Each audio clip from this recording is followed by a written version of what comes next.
Hello. Assalamu alaikum, brother. Is my voice echoing? Walaikum. Yes, your voice is clear.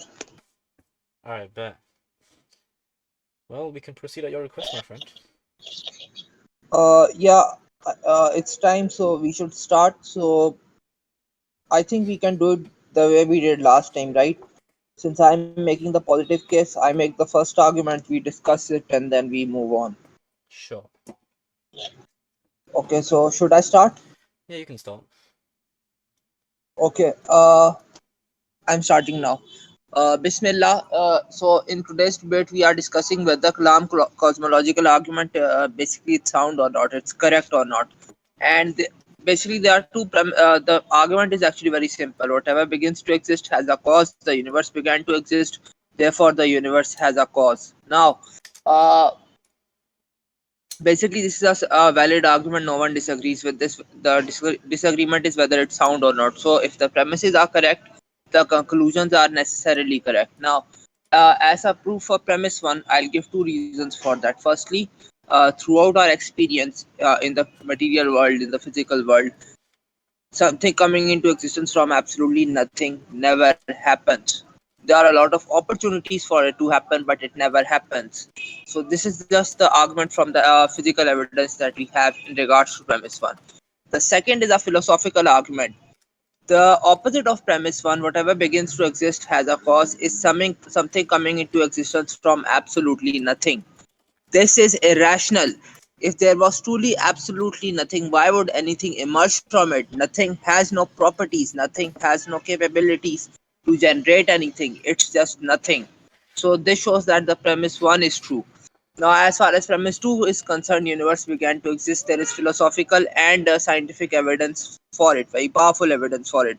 The scientific evidence would be the second law of thermodynamics because the universe is heading towards a state of thermal equilibrium.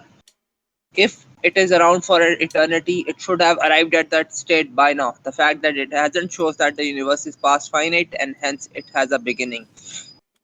The philosophical argument, and there are multiple philosophical arguments in this regard, I'll just keep it to the strongest one. The strongest argument is basically that an infinite regress of events ending is impossible. Now, if the universe has existed forever, right? It has always existed, then an infinite regress of events has ended. Why? This conversation today is happening, right?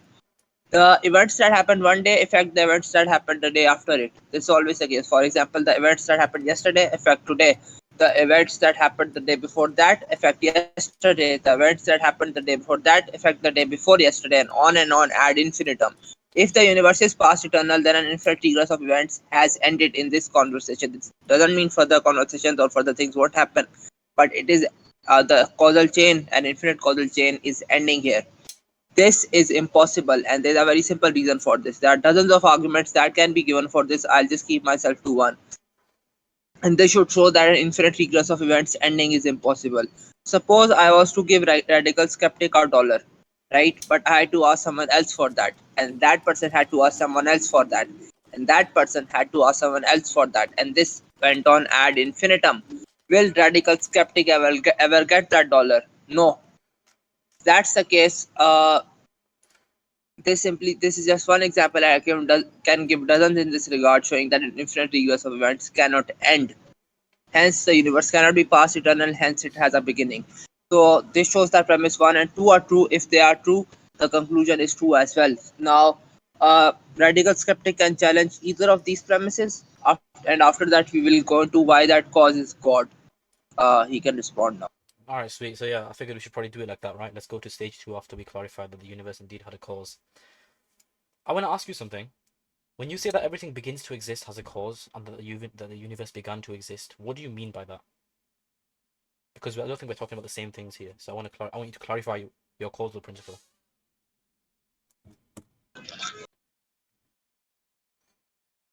What I mean by that is universe is past finite. Therefore it has a cause. Sure. It requires a cause for. So because the universe is past finite, because there's a finite number of temporal moments that the universe must have had a cause. Yes, because the alternate to that is either universe pops into existence out of nothing, or it has a cause. There is no third option. Sure. So I think my dispute is fundamentally with the kind of language you're using to describe the universe's existence, right? When we talk about things popping into existence or coming into being, what I mean by that is that there was a state at which the universe didn't exist, followed by another state at which the universe did exist. My position is that my position is that the past is finite in that there are a finite number of discrete temporal moments in our past.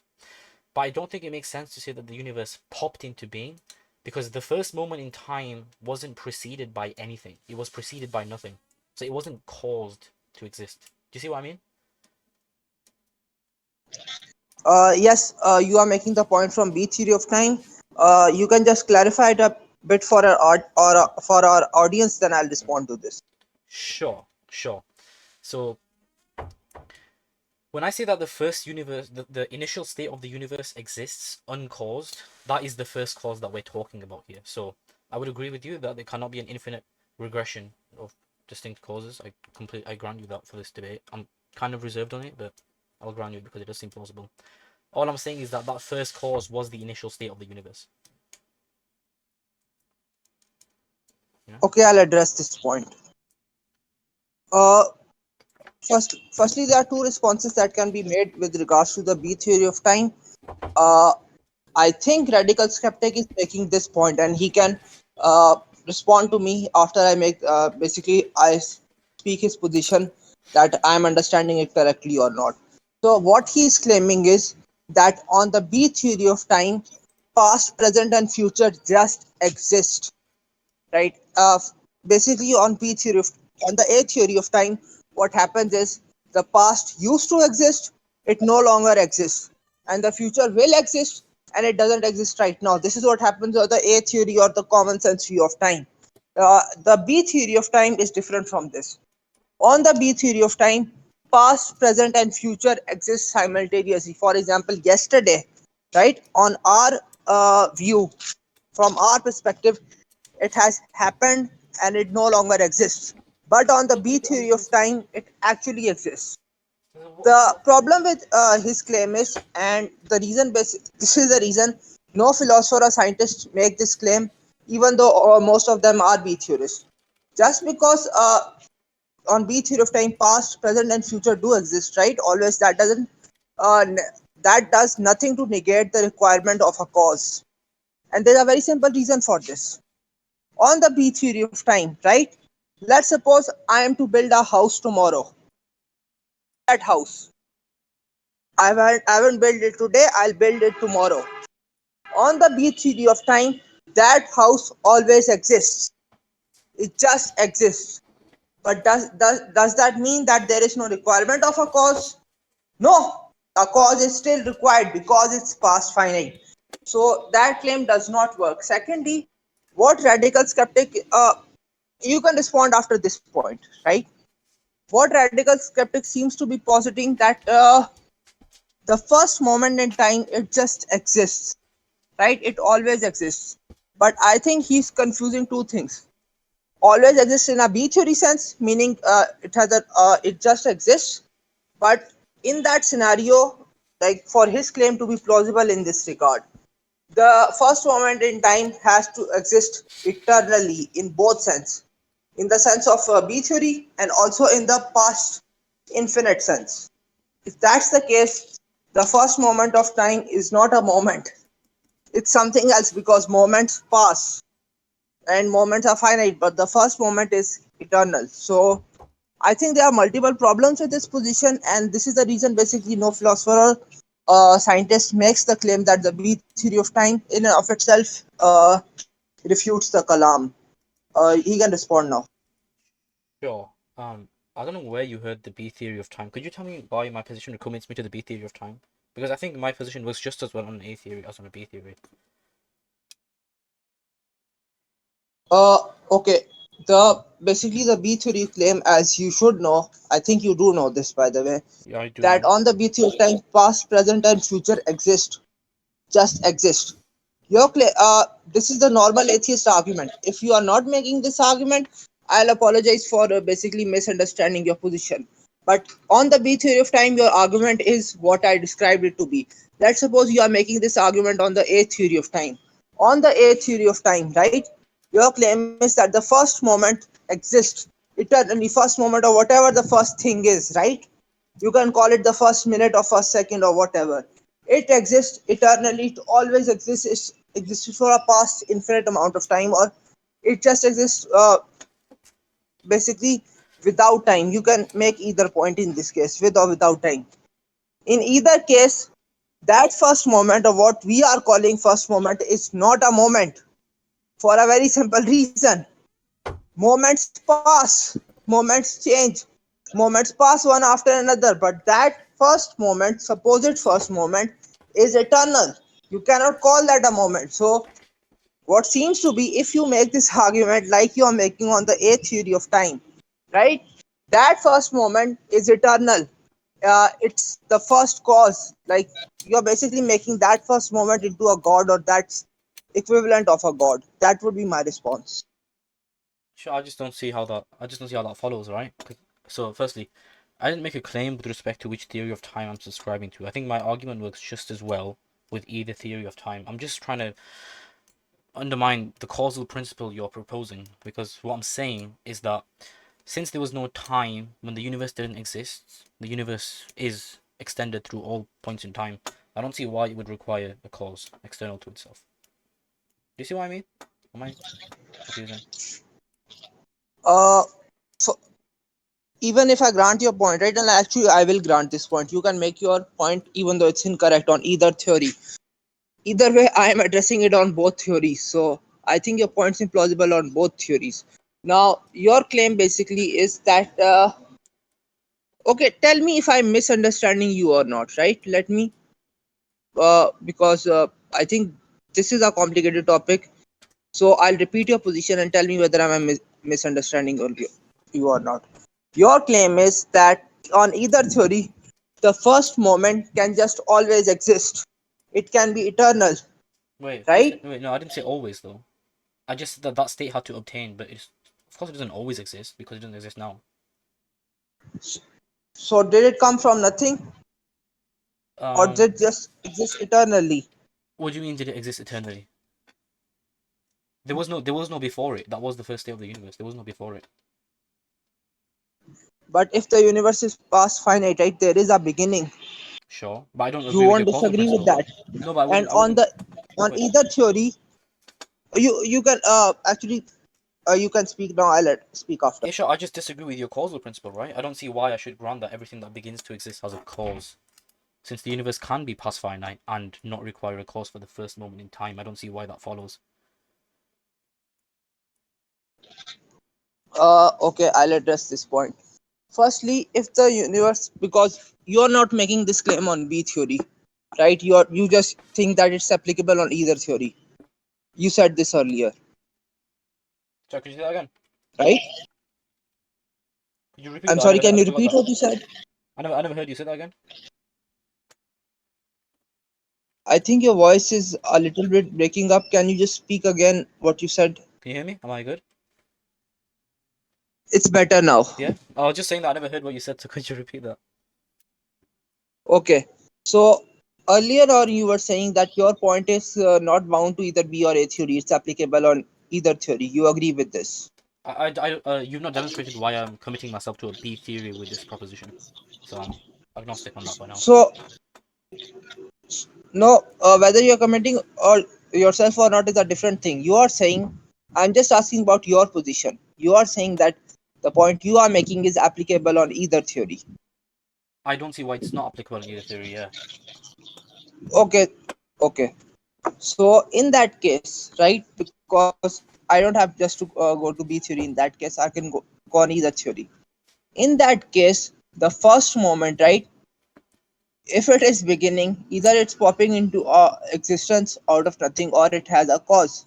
What's the third option in this case? Because I seem to recall earlier in the debate you were not challenging premise one and two. Wait, what are the two Now options it again? seems you are challenging the causal principle, which is premise one. What are the two options again? Either universe comes into existence out of nothing, right, or there is a cause involved. If you take a third option, the claim basically is that the first moment, whatever that is, it's eternal. Then what you are saying in this regard is that the first moment has always existed. It's eternal. It's like it's past infinite, if Why? that makes sense in Why? this regard. Why? Why would it have to be like that? Because then it's like then it's coming into existence out of nothing, But there was no coming into or it has a existence. cause. There was no coming into existence. There was no time when the universe didn't exist. There's no state of affairs to explain. There's no transition to explain. There was no before that. Uh, just to be clear, are you making the claim that because there was no time, there cannot be any causation? No, I'm not saying there cannot be any causation. It's possible there is causation, but without time, I see no reason to put forward a cause for the universe. I see no reason why we should do that. So, so just so the audience is clear, right? I'll just repeat your point, and you can tell me whether I misrepresent or you or not. Okay? So you're basically saying that there because there was no time before the universe, right? On either theory, there is no causation, or at least there is no reason to think there is causation, and hence coming in the concept of coming into existence out of nothing or coming into existence does not make sense, because causations causation, if it doesn't necessarily require times, it's probable, or the burden of proof it's on the other side to show that causation without time is possible. Sure. Is this your position? I Am I misrepresenting you? uh yeah, broadly speaking, I would kind of agree with that, but I might not have heard you properly. I think this might clear it up if I give you something else. Okay. I don't agree that everything that begins to exist has a cause. I would say everything that is preceded by its non-existence has a cause, but I wouldn't say that everything that begins to exist has a cause. Because something beginning to But exist doesn't mean that it was brought into existence. It could just be a brute fact that there's a temporal first state of the universe, and I'm fine with that. uh, even if it is a brute fact, right? On your, I will disagree with that because I will advocate for the strong PSR in a moment. But even if it is a brute fact, if it is past finite, right? Yeah. It is coming into existence. This is something that theist and atheist No, no, no, philosophers and no, scientists won't disagree with this, no. Graham Oppie because agrees with my position right now. He does agree with what I'm saying. That when I say brute fact, I don't mean a contingent brute fact. I mean a necessary brute fact. It's a brute fact that couldn't have been otherwise. then it's necessary. It's not contingent. Like, just so we are Yeah, I mean a clear on that. necessary In brute that fact. case, Yeah, I mean a necessary brute fact. okay. Kramapi agrees with exactly what. Can you just put it So, like? Can you just explain it? so Graham Oppie agrees with me The that the first from state. What? actually just because I remember this a little bit. I think I do know Kramapi's position on this regard, and you can tell me whether am I misrepresenting it or not. Sure. Sure. Go for it, bro. Okay. So as far as I remember, his position was that uh, the first there is a necessary, because he accepts the premise one of the contingency argument, right? He thinks there is a necessary being, As do but I. he thinks that yes. Yeah, I also agree with the contingency argument. Yeah. Okay, his claim is that the necessary being basically began, or it did not exist before, then it exists, or it began to exist. Mm-hmm. His Because on his position, the necessary being is not eternal. But in that case, the necessary being or necessary thing or whatever that is, it's coming into existence out of nothing. No. And the same problem applies there. Definitely not. No, because the initial state of the universe wasn't preceded by anything. When you say comes into existence, what do you think when you think about that? That it's non existent, then it is existent. Sure, and I agree with you there. The problem is that there was no state of non-existence. There was never a time when the universe didn't exist. But the problem with your position is there was a never a, basically your claim is that because there was no time, there was no state, that the universe didn't exist. But time itself began to exist. I think If that's that's the case, then yes. I think that requires a very strong burden of proof, which you might not even be able to achieve with philosophical tools, but you can try. I don't think it does, and let me explain why. Right? There's a very simple reason. The claim basically you are making is, at least that's how I am understanding it, and I think that is the correct understanding of this. That basically, in this regard, we need evidence or we need proof to think some sort of very strong argument to think that causation can happen without time. And I don't think this is the case, and I'll explain why. It's a very simple reason. The reason we think that causation requires time, right? Firstly, because it's what we see, it's the general experience in this regard. Firstly, but secondly, the assumption is that time is change, and therefore, for change to take place in general, time needs to be there. Mm-hmm. I agree and disagree with this, and I'll explain why. As far as things, anything that is within time or that is bound by time, right? That would require time to change. But even on, like just thinking about this point, if something is beyond time, if something is the cause of time, then that wouldn't require time to change. It's I don't think it makes sense to say that God or a creator or past state or whatever, Sure. if it is beyond time and it is causing time to come into to basically start or begin or whatever, then it would require time to act. I think that claim is Okay, this is just very interesting. Right, okay, okay, okay. nonsensical. Let me ask you a question then. Was Okay. was Allah causally sufficient to bring about the universe before creation? Yes. He wait, no, sorry. Mm, did Allah's will occur such that the universe began to exist only 15 billion years ago instead of 16 billion years ago? Yes, Allah chose to create the universe Sure. at Okay. that And it makes whenever it sense. was, even though it's non-temporal. Sure, and it makes sense to talk about what preceded the universe because Allah exists, right? Yes. Yeah. Okay, sweet. Okay. Now you have something which is quite interesting. You have some state of affairs, because Allah preceded the universe, in which existence wasn't causally sufficient to bring about a universe, and another state of affairs in which there was causal sufficiency to bring about universe. Here you have two distinct temporal states, which is kind of my problem, which I'm saying I don't think atemporal entities can have causal power in that sense. Do you see what I mean? Do you clarify that? Okay. I will just say one thing. Then I want you to just make your point again to clarify it a bit more for the audience. Then I'll respond to this. Right.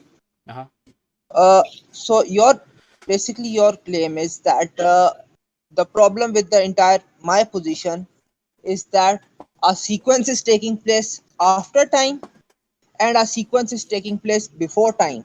If that's the case, time is being rendered redundant. Is this your claim?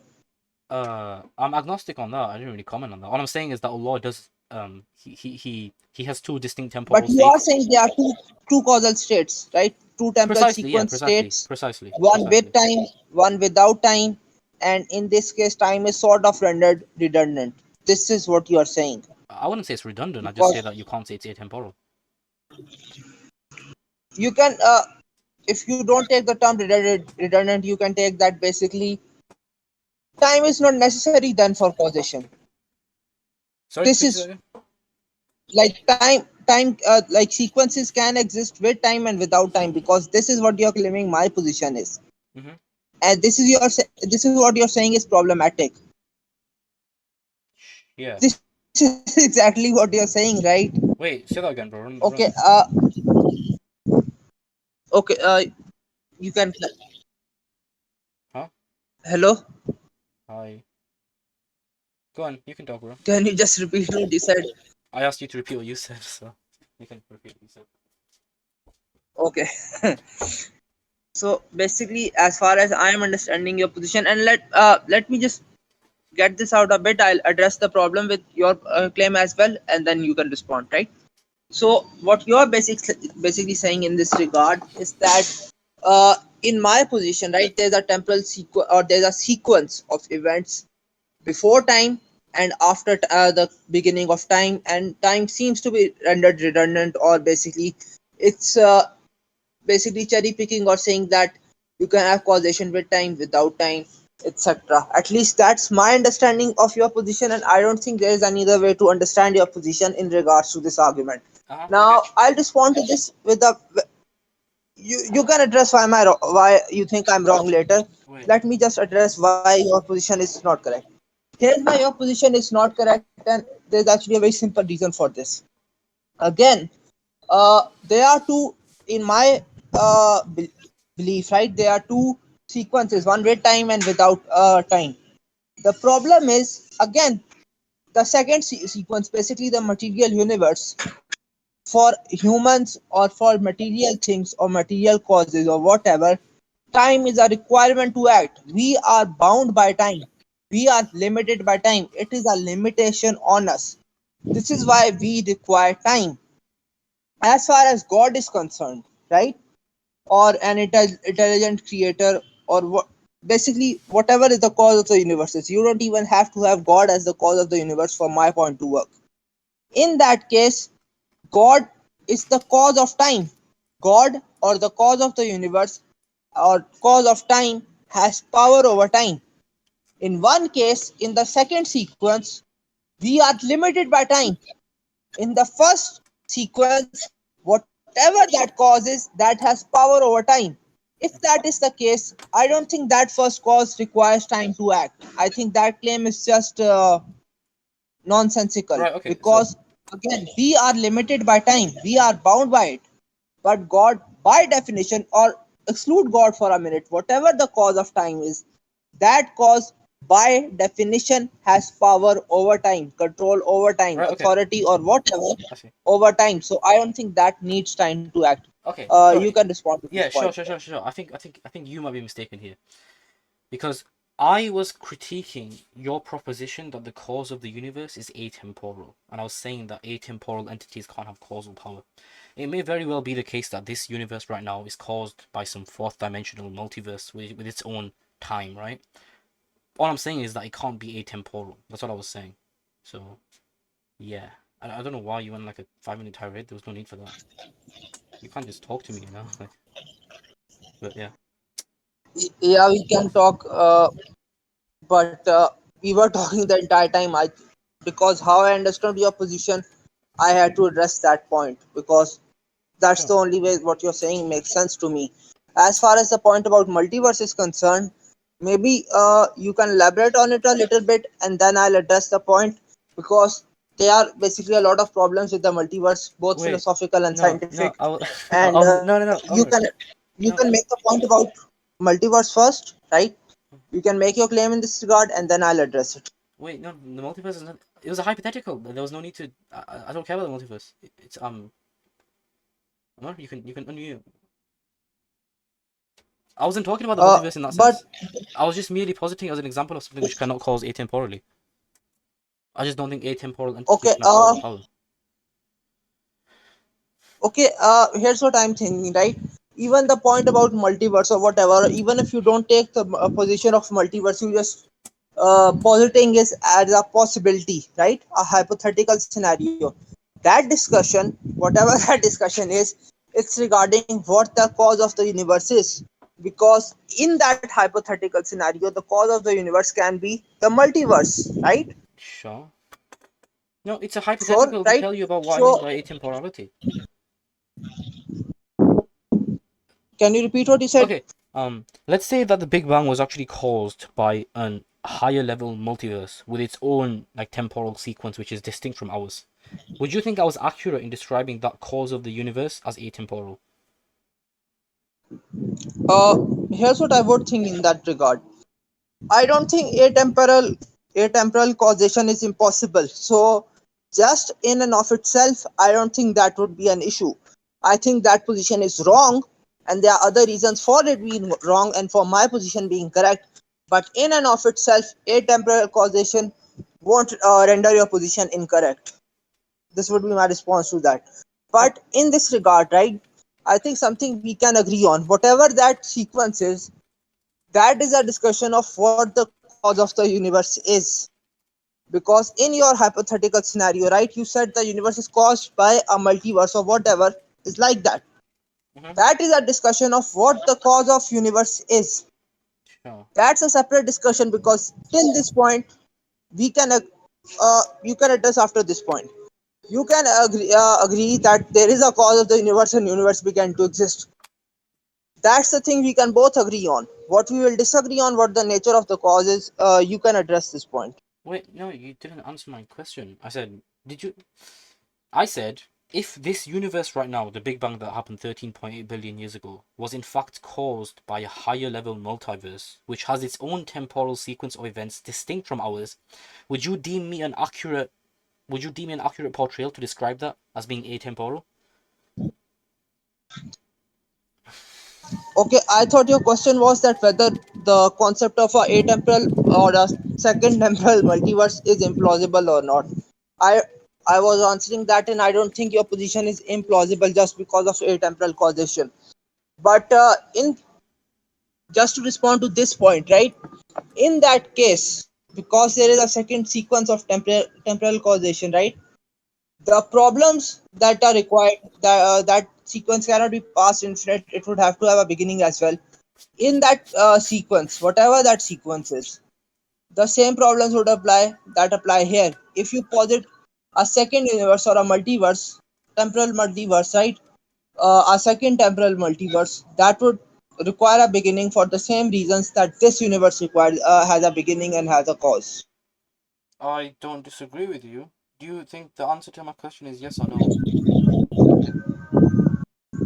Are you outside? Hello.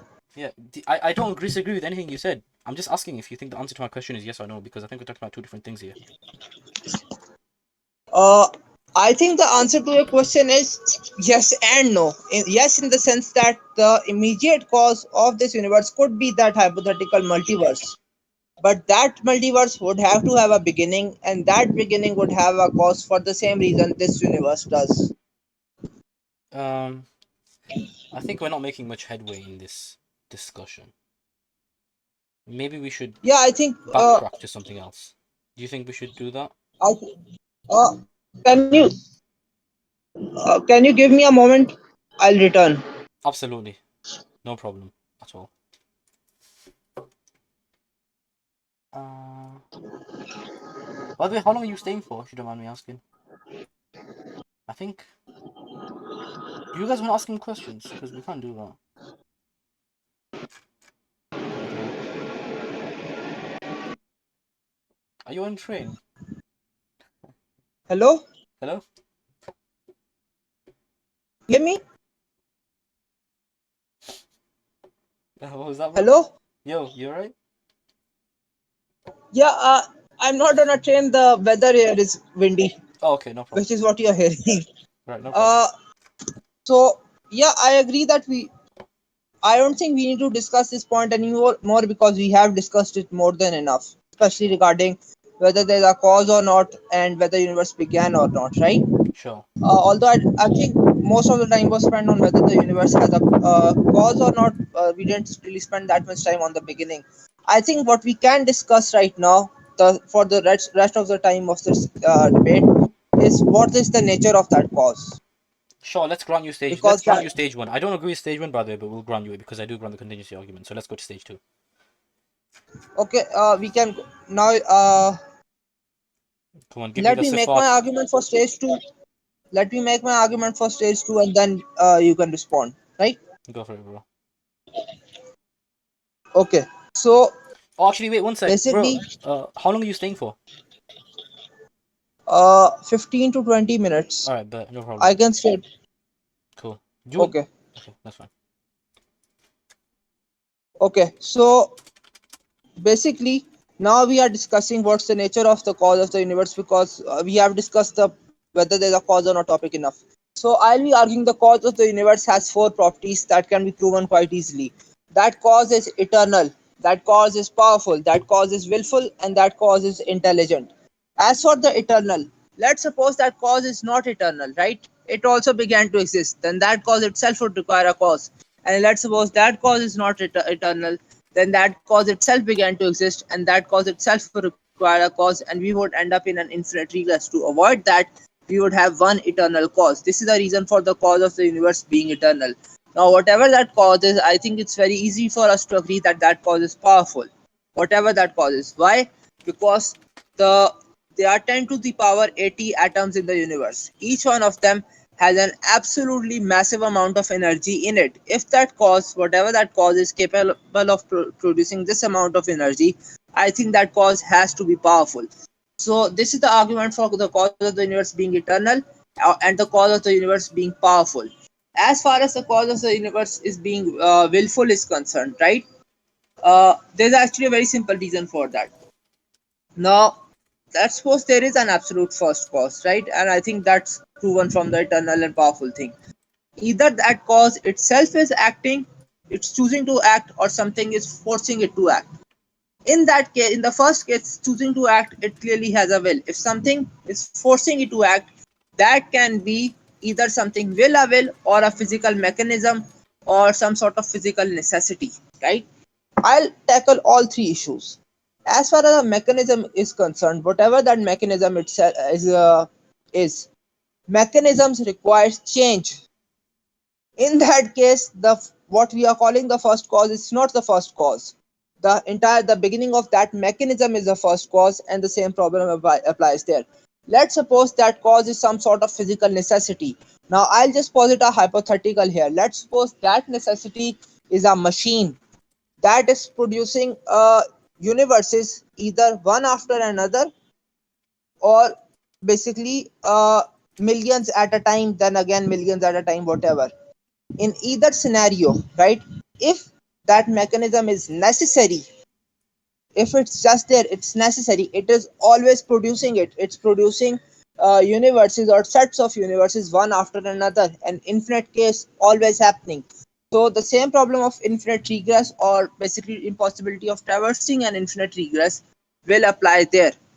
So that's redundant.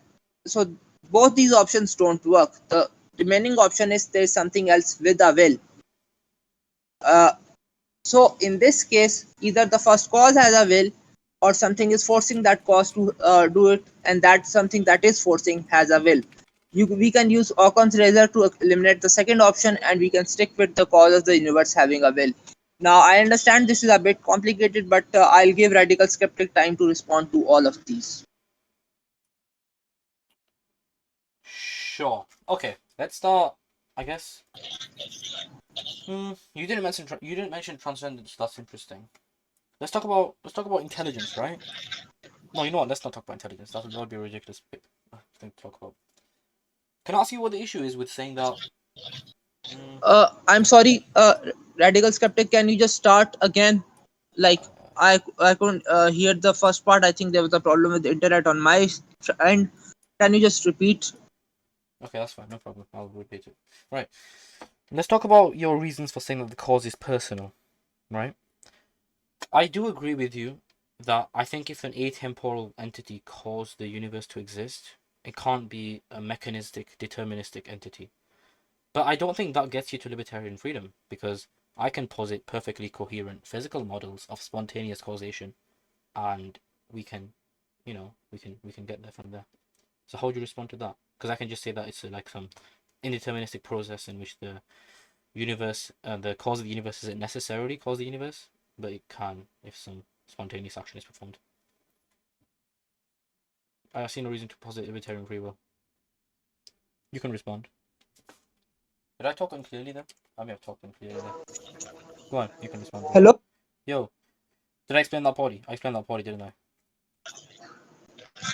Yeah, I heard what you said. Do you want to elaborate on a bit further, because there's an azan going on? So you can just Oh, speak for a couple of minutes, then I'll respond. okay. I mean, I can preach to the choir if you want. Issues with arguments for saying that the first cause is personal is that they all rest on the proposition that this first cause must have the ability to spontaneously have effects, to spontaneously produce universes, to spontaneously do stuff. However, there are perfectly coherent physical explanations of indeterministic causality, which don't make us have to posit the existence of an omnipotent, omniscient, transcendent space brain with the superpower of being able to think things into existence. So I think we should take a word from our friend Occam and shave off the latter proposition and just take the former. I think that you can just have perfectly coherent physical models of indeterministic causation rather than positing libertarian free will. So if the azan's done, I can just keep preaching. So I mean, I can't just keep preaching to the choir. Okay. Okay. I'll address the point about perfectly coherent models, right? Firstly, like if I was going to claim, right, there are specific models of something that can explain a particular event or phenomena, you would expect me to give some examples. So before I have some examples, it's really difficult for me to argue against it. Secondly, as far as the point about the problem of indeterminism and basically your certain models or whatever explaining the causation, right? Those models most likely would involve change. If that's the case, the entire problem starts over again. Oh. What's the beginning of that change? Because that can't be an infinite regress. That itself would require a cause. So even in any model you posit in this regard, that involves change. You can have some models, maybe hypothetical ones, that don't involve change. Wait, But no. for any model you have that involves change, the same problems will apply start to finish. As far as indeterministic causation is concerned, right? So here's something just so our audience can understand what indeterminate and determinate causation is. Determinate causation is, let's suppose there's a cause A, whatever that is, it has an effect X. It will always have an effect X. Indeterministic causation is there's a cause X, a cause A. It can have either an effect X or an effect B. Basically, the same cause can have multiple effects. This is indeterministic causation. In that case, and this is something a bit counterintuitive, but it's actually quite clear cut. This wouldn't remove the point about cause of the universe having a will, because even in indeterministic causation, the entire argument applies the same way. The only thing you can argue with an indeterministic causation is that that cause, although that cause chose to act, the first cause, whatever that is, chose to act, it couldn't control the effects. This would be my response to this whole issue. What I would like you to do is, if you are bringing up simple models, right? Hmm. Firstly, do they involve change or do they don't involve change? If they do, the same problems apply, or you need to tell me why they don't apply. No. And other than that, you can address the point about indeterministic causation. You can speak now. Sure. So I would agree that it involved change, but I think creating a universe always requires change. So I would say the same thing to you and your God. I don't see how this is exclusive to this is an exclusive problem to me. Granting that the universe was caused, which I didn't grant, but we'll just go with it. How does this not apply to you as well? Okay, I'll address this point. Firstly, in regards to change, right, the same problem will apply either way. The reason why it does not apply to our God, right, that initially our God is basically eternal. The nature of the God is unchanging. There is a fundamental starting point in our scenario where there is no change. That first cause is eternal. Now you can respond here, right? You can say that because that God is acting, God is creating, God is changing. The response to that is actually very simple. And I'll give a simple analogy. I am sitting right now, I can stand, right? My action or my state is changed, right, in a sense. But my nature hasn't changed. I am still a human with the with the same properties Sure, that I sure, have. sure. I wouldn't disagree that any of Allah's essential attributes have changed when He created the universe, but I would agree sorry, I'm stuttering now. I would argue, however, that God does inhibit two distinct temporal states, one pre-creation, one post-creation, and that this is not an exclusive problem to the atheist. Uh, okay, I'll respond to this point. But you do understand that the nature of God, right? That fundamental thing does not change. Even, and the analogy is actually very simple. Uh-huh. I am sitting right now. No, but I no, can stand in a no, no, room. no, Amr, You I can grant. address this point. Radical skeptic, you can address this I point agree after with I your point. finish, right? Okay, I agree with let your me point. just, Go on. Sorry. yeah, I understand you agree with me. Just let me finish this point so that there's a, like, the audience can clearly understand, because I am recording this as well for YouTube, right? Mm. Let me just elaborate a bit, then you can respond. Okay, so basically, my response to the requirement of change would be, and some of this radical skeptic does agree with, that let's suppose I am sitting and then I'm standing. Even though my something has changed, but no one will disagree that a lot is still identical. It's not changed. So this would be my response to the claim of radical skeptic that my position also requires change, just as any models that he's positing require change. A radical skeptic can respond to this now.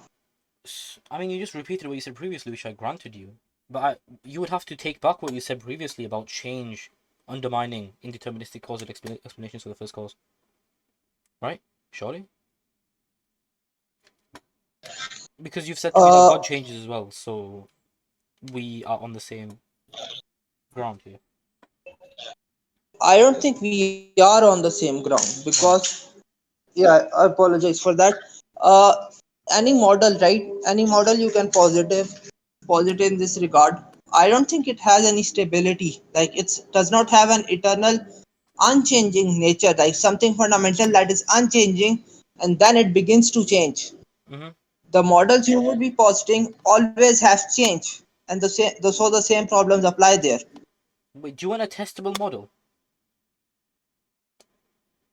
Right now we are dealing with regards to your model only hypotheticals. Shh. We don't need a testable model. I don't think So for what? this discussion a testable model is necessary, What? but anything you will have will require change, Sure. start to finish. That's the problem. Uh-huh. Same with God, right? Two core K. Two core K. I think that's what it's called. Same with God, bro. I mean, I don't see why there's a relevant difference here. My atemporal universe matter changes, and your God changes. I don't see what the difference is. No, in my case there is stability. That's the difference. Like the fundamental nature of God does not change. Mm-hmm. In any model, right, in this regard there is always change. So same problem applies there. And fundamentally, let's suppose there are some models that don't have change. Let's suppose, like, just a hypothetical, right? There is a factory, eternal factory. It never changes, and then it begins to change. Mm-hmm. The exact same problem, even in that scenario, will apply. Why did that change start? Either that factory itself has a will, or something causes it, and then that something has a will. And again we go into the problem of mechanism or something necessary. In that case more change is required, and the whatever the first cause is, the problem of having a will, it's No. not going away for Why the jump same to reasons. why jump to libertarian freedom though? We can just say that the factory has an intrinsic property of being able to spontaneously cause different states of affairs to obtain. Why resort to libertarian freedom? I see no need to do that. What you're positing right now, it seems some sort of a physical necessity in this regard, No. because or a non-physical necessity. Why? It's not necessary. I'm saying it's spontaneous causation. So basically it's just happening ex nihilo without any reason. Only insofar as Allah's will is unconstrained. Yes. I'm sorry, can you repeat Look, what you said? okay, look, I could ask you the question, why did Allah choose to create the universe 13.8 billion years ago instead of 13.9 billion years ago? And I don't think there's a sufficiently good explanation for why that is. So, I mean, Actually, I'll give a response to this. There is an explanation. Allah chose it for a reason. We don't know the reason, right? But that doesn't mean there isn't a reason. So I don't think your point here works. can you, sorry, you're going to have to explain why my argument doesn't work. Why is change, like, any different from mine to yours? Okay, I think I did explain this earlier, but just to go a bit over again, right? Sure, run it through me again. The problem with what? I said run it through me again, go on. That sounds gay, but go on. Go on. Okay, Yeah, sorry. you said you wanted me to explain why your model doesn't work. Mm-hmm. So I think I did this before, so I'm doing it again. Good. So the problem with positing any type of model, right? Mm-hmm. Is that it requires change. In case it doesn't require change, there needs to be explanation why. Like if there is something eternal, let's suppose an eternal factory, like I said, why did it just magically begin to start creating universes or whatever? Let's suppose I don't think in that case either the factory itself chose to or something is forcing it to. So either that factory has a will or something forcing it that has a will. If you say there are other physical mechanism, again you have unnecessary mechanisms of some sort. You're Right. Okay. just pushing the problem Okay. Sweet. back further. Yep. And let's suppose, because let me just point out one more thing in this entire regard. This entire process is contingent. It's not necessary, and I'll explain why. Let's suppose whatever the mechanism of causing universe is, right? Whatever that mechanism is, or whatever that process is, it's necessary. If it is necessary, that means it is always creating universes or batches of universes one after another, which basically means it's doing an infinite amount of things.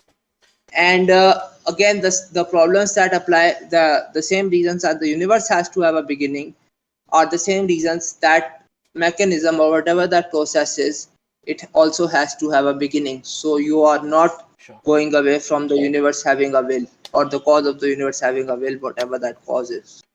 Uh-huh. I think that's a false dichotomy. I think that's a false dichotomy. Sorry, I never heard you probably the first time.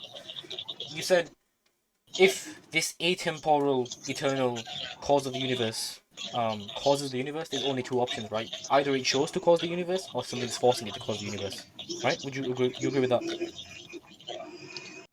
Or you can posit mechanisms or some sort of necessity, Yeah, but sure. both of these are false, and I gave reasons I for agree. that. So I do You agree that can the second address them. option, I would grant you, wholeheartedly the second option is absurd.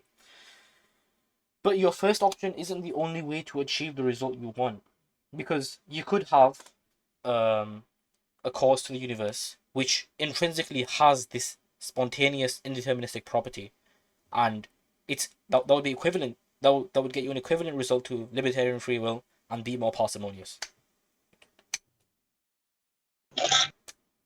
Uh, let's suppose there is a cause of the universe, right? And that has this property of generating. Let's suppose it doesn't have free will. It has a property of generating universes, right? Why would it be generating just one? If it is a mechanism, right, it can generate universes again and again, Sure. potentially an infinite number of them one after another, or infinite batches of universes one after another. Uh-huh. In that case, the same problems that show that the universe has a beginning, the philosophical arguments, would apply in this case, which means that mechanism, whatever that is, it has to be finite, and it began, and it itself requires a cause. So basically, Wait, the why? only way you get around the requirement of a will is positing another cause.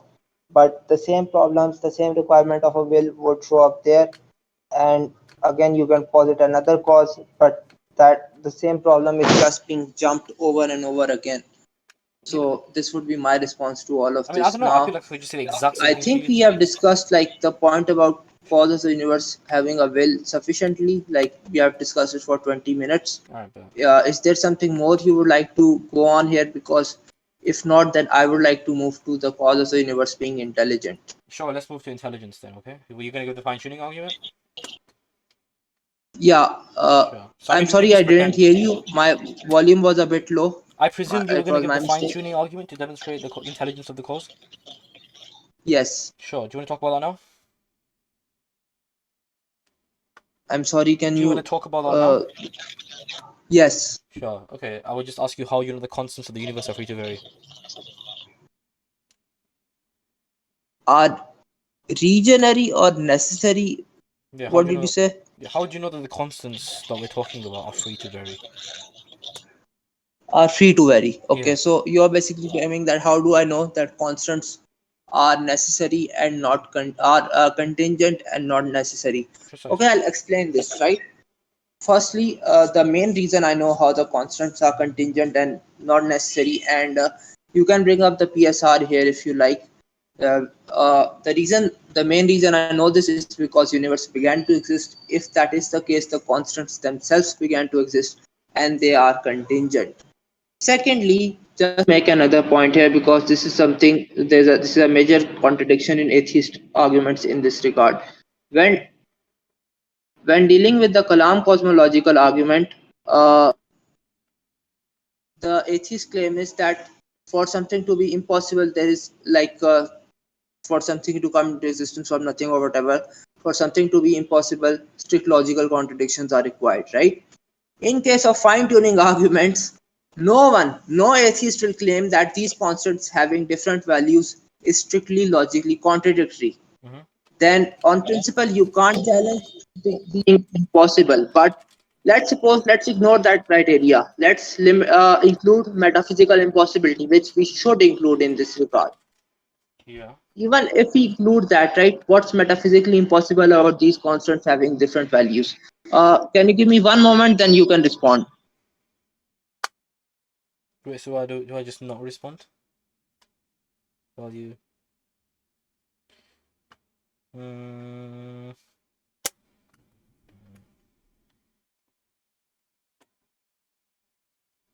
yeah, yeah.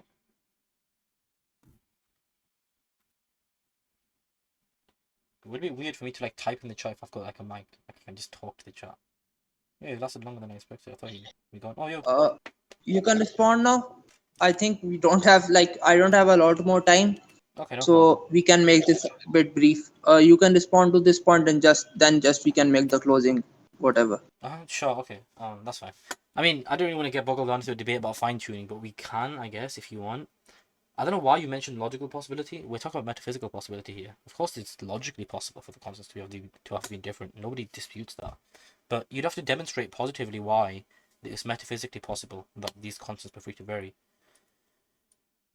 Because I still don't grant your thing about libertarian free will on the universe, right? It may well be the case that whatever causes the universe, whatever caused the universe to begin existing, this atemporal causal entity, just it is such that the universe necessarily has these constants. I don't see why it would be otherwise. I'd also point out that God doesn't really need to fine tune anything. So to say that the life can only exist if there's these specific constants is kind of dubious, but whatever.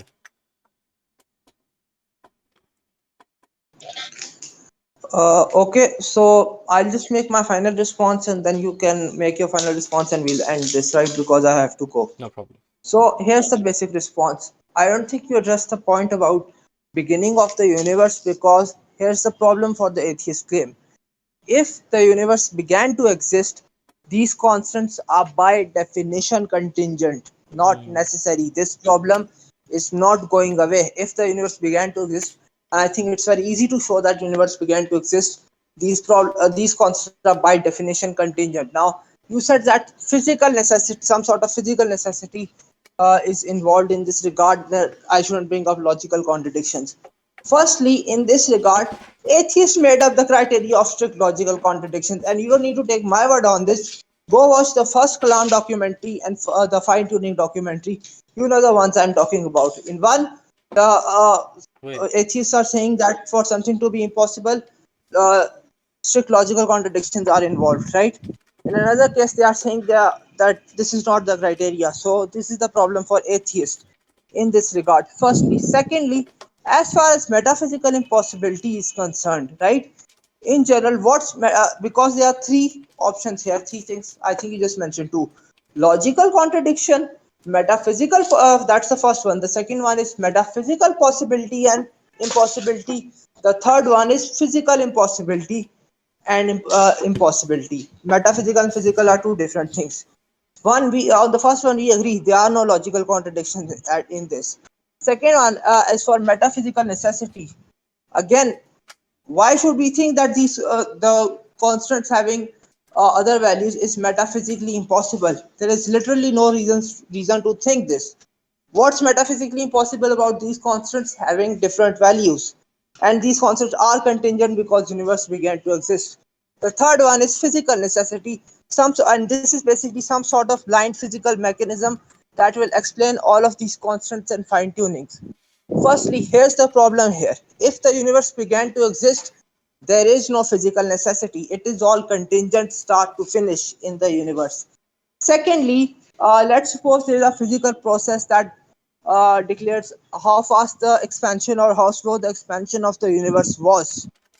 That process, because it's contingent, could have been slightly different, and the speed of the expansion or acceleration could have been slightly on or off in case the fine tuning problem persists. Thirdly, the claim that we can't know that if these constants have different values, life would exist or would not exist. Firstly, the entire fine tuning literature, right? And basically, in this, even atheist scientists have been commenting, like Stephen Hawking, and there are dozens of others. So, I don't think this is something that can be denied. For example, we can clearly know through science that if these constants have different values, this will, from our, based on all our data, these will have drastic effects. Uh, so this would be my response to the basically your points regarding fine tuning. Now you can just give your last word on this or your response to this, and then we'll end this. Sure. So am I giving one more last statement, then we end the recording? Yeah, you can give a final response, and then we'll end this because Okay, then I cool. have to go. That's fine. No problem. No problem. No problem. I mean, it's interesting you talk about logical possibility and metaphysical possibility.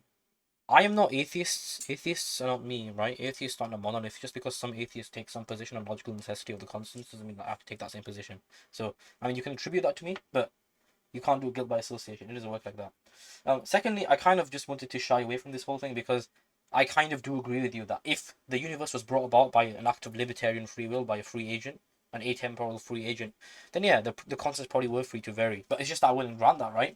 If we could posit some restriction on the types of universes that would be able to be created by this like atemporal entity, such that there's a bias towards these certain constants, or some constants might be the only ones that could exist. To conclude, I just want to make a note on humility, right? I want to mention the fact that we're talking about the universe's beginning. We're talking about whether or not the universe had a beginning, and we're talking about what caused the universe to have a beginning. It's important that we stay humble in these endeavors, and we recognize that we don't have all the answers. And the smartest position is the agnostic position to just say, "I don't know." It's really good that you rattle these like qualities off, like it's atemporal, aspatial. It's like extremely powerful, supremely intelligent. But truth be told, we don't really know that kind of stuff, right? The most humble way to go about these endeavors and the most realistic way is to say, I don't know. Let's do some science. Let's find out. And that's the end of the recording, I guess. Maybe not. Yeah, I think we disagree on that, but I think we like it was a good debate. Like we don't need to go on further. Sure. We obviously have our disagreements, but I enjoyed the debate and I actually like debating this topic a lot. Likewise, likewise. Right then. Uh, Okay, so I have to go now. Bye. all right then. Assalamualaikum, brother. Walaikum.